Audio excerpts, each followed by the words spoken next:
Regole più severe per la musica che anima la movida padovana dopo la decisione del sindaco Giordani di vietare dopo la mezzanotte nelle piazze al portare la musica diffusa anche attraverso casse wifi collegate agli smartphone. L'ordinanza firmata nelle scorse ore dal primo cittadino di Padova non convince ancora del tutto i residenti delle piazze del centro storico che da sempre chiedono maggiori controlli nelle aree più affollate della movida. Una ordinanza fotocopia di quelle che erano in vigore già l'anno scorso. Il problema qual è? L'atto di per sé è positivo, aggiunge un ulteriore tassello a quella che è tutta la gamma delle norme e delle leggi che ci dovrebbero sulla carta tutelare da questi problemi. Ma se poi non vengono effettuati i controlli, se poi quando il cittadino che ha la gente che suona e canta sotto casa chiama le forze dell'ordine e le forze dell'ordine, come è successo anche questa notte, non possono uscire prima di un'ora, non hanno l'auto disponibile, a cosa serve l'ordinanza?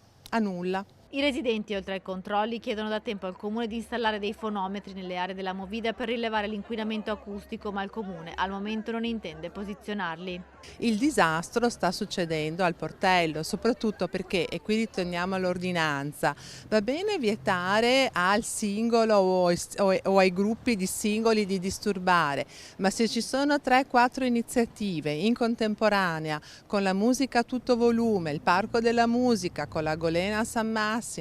col Pride, coi Navigli, tutti che suonano insieme, è chiaro che nelle case vengono misurati 80 decibel di rumore e l'ordinanza, come ripeto, non è che un piccolo tassello in un mare magnum di una situazione che non è per niente positiva. La risposta dell'amministrazione sul tema della movida arriva dall'assessore alla sicurezza Diego Bonavina, che parla di eventi dislocati in più parti della città. Il disturbo che c'è qui nelle nostre piazze di Padova è il fatto che ci sia tantissima gente e anche da questo punto di vista abbiamo messo in piedi tutta una serie di eventi nei parchi, abbiamo cercato di delocalizzare la cosiddetta movida e abbiamo tanti spazi a Padova dove effettivamente